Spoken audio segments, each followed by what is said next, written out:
दुल्ही मनावन करे हमरे गुरुजी के पूजे पिताजी यानी गुरुजी के गुरुजी दादाजी बिरहा सम्राट स्वर्गीय दादा श्री राम कैलाश यादव जी वाह ई गीत के बड़ा लहाई के गाँव में वाह हिलाई के अभिषेक भैया के छोटे मतलब दोस्त ना हाँ छोटे भाई अभिषेक यादव भैया के दोस्त हैं मित्र हैं अभिषेक मिश्रा जी वाह सुंदर मालो रे पुनः 500 रुपए देकर सम्मान किए वाह डबल ए है वाह अच्छा हम दे देंगे अरे हम दोनों देते थे ना प्रधान और क्या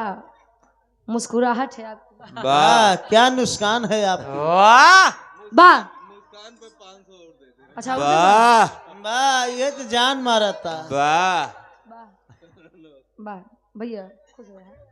और इस बात का सम्मान करते हुए वाह क्या बात है हाँ ऐसे दिलदार आदमी चाहिए वाह तोरे ये दब भैया तो मलकिन फिदे हुई वाह 500 रुपए देकर सम्मान किया आशीर्वाद के चारे बहुत बढ़िया ईश्वर से कामना है ऐसे जहाँ रहिए मुस्कुराते रहिए वाह वाह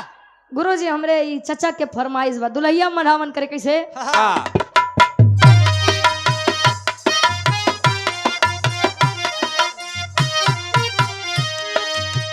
राजा हो तो है कैसे मनाए राजा हो तो है कैसे मनाए राजा हो तो है कैसे अरे रतिया में हमरे ना लागयऊ भाई दुल्हा हो का बड़ा बढ़िया अच्छा ओ दुल्हा तू दुल्ही अच्छा तू दुल्हा हो दुल्ही ठीक बा ये कितनो दाढ़ी मोछा रखबो गुरुजी हुआ खातिर सबके दुल्हने यहाँ वाह दुल्ही अब 2025 में ऐसा काम न कराया कि 25 छोड़ के 26 में गरिया बजा दुल्ही कहे अरे रतिया में हमरे ना लागयऊ भाई रजऊ हो तो कैसे मनाई रजऊ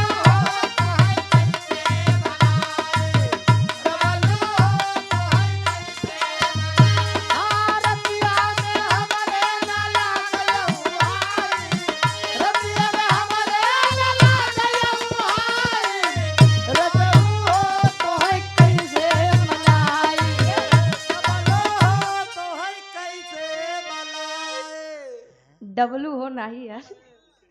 रजऊ अच्छा ये हमारे गुरुजी के नाम डब्लू वाह विश्वकर्मा जी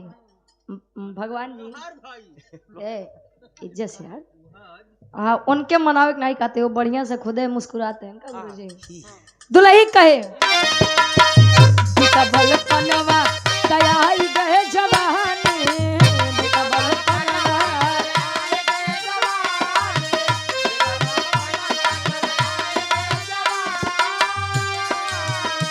अरे रही रही के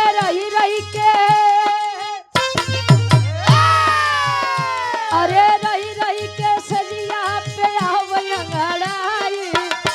अरे रही के सजिया पे आवंगड़ाई राजा हो तो है कैसे मनाई राजा हो तो है कैसे मनाई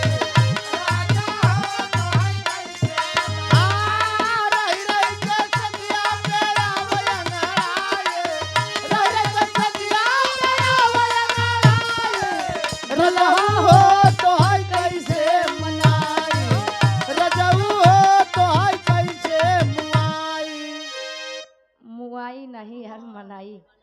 पहले के दुल्ही तो सी ज्यादा तो नहीं जाना थे पहले के दुल्ही लंबा घूंघट करें काहे बदे जाना थे हाँ उनका दांत बड़े बड़े होत रहा रंदे जात रहे अच्छा तू देखे जाते यार तब मोहतो पे रहता है अच्छा अपने मम्मी खाल बतावा पहले के दुल्ही मांग भर के सिंदूर लगावे ऐसे जाना था हमरे दुल्हा की आयु लंबी हो सुहागन बनकर आई हूँ और सुहागन बन के इस दुनिया से विदा ले लूं आज के दुल्ही तनी सा टीक ली है कहीं बदे जाना था हाँ, मोदी जल्दी मारे हम दूसरे के जाई अरे महाराज अभी उनकर बियाह हो नहीं बाबा अब नहीं अबे मोदी भैया कुंवारा है बाकी हो बारे कौन कौन मोदी कुंवारा है अरे वो इनकर मोदी बात है बा का जाने दे शहर वाली कजरा का जाने दे शहर वाली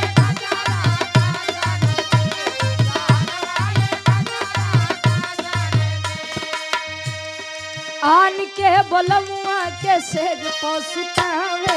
आन के बलमुआ के सेज पे मुतावे आन के बलमुआ के सेज पे मुतावे।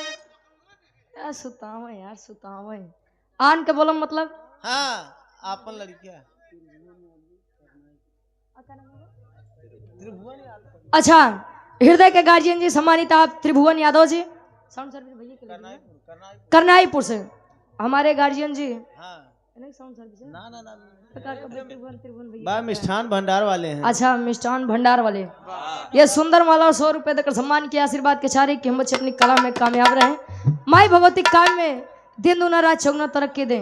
दुलाई कहे हाँ। आन के बोलमुआ के सेज पसुतावे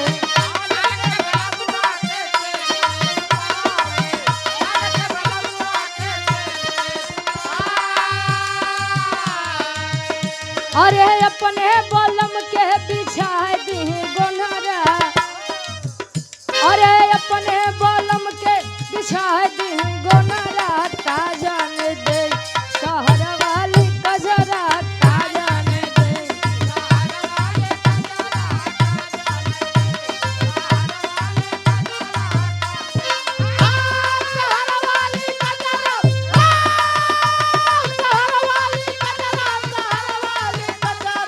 का जाने दे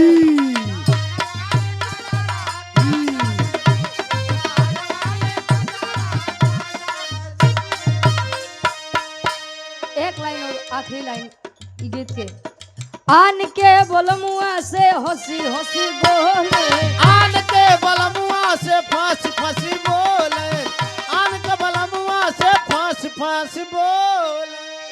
फांसी फांसी नहीं हंसी हंसी बोले बा का तो तोरे हम गोड़े गिर जाई बा जब हंसे तब आई फंसे। करता ले ले ले नहीं ढेर तजुर्बा बा इनके हाँ 40 साल का तजुर्बा है ये बा जो लड़कियां कहला के ये हाँ हाँ ये अपने बतावत है अब आन के बोलमुआ से हंसी हंसी बोले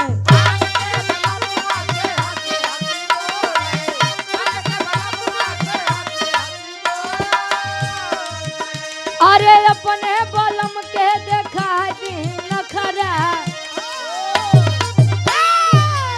अरे अपने बोलम के देखा दी नखरा का जाने दे शहर वाली कजरा का जाने दे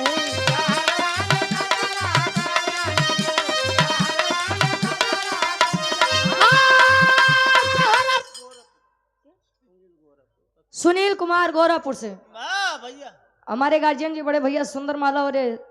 50 रुपए देकर सम्मान किया आशीर्वाद के सारे कि हम बच्चे अपनी कला में कामयाब रहे और ये अच्छा आदरणीय हृदय के गार्जियन जी बाबूलाल यादव जी गोरखपुर से जो कि भावी प्रधान पद के आप प्रत्याशी हैं वाह ये गार्जियन जी 100 रुपए देकर सम्मान किए 2026 आने वाला समय विजय का तिलक आपके मत्थे पर लगे फरमाइश बा समाजवादी गीत के वाह वाह एक लाइन समाजवादी गीत ले लो ओकरे बाद गुरु जी के नंबर है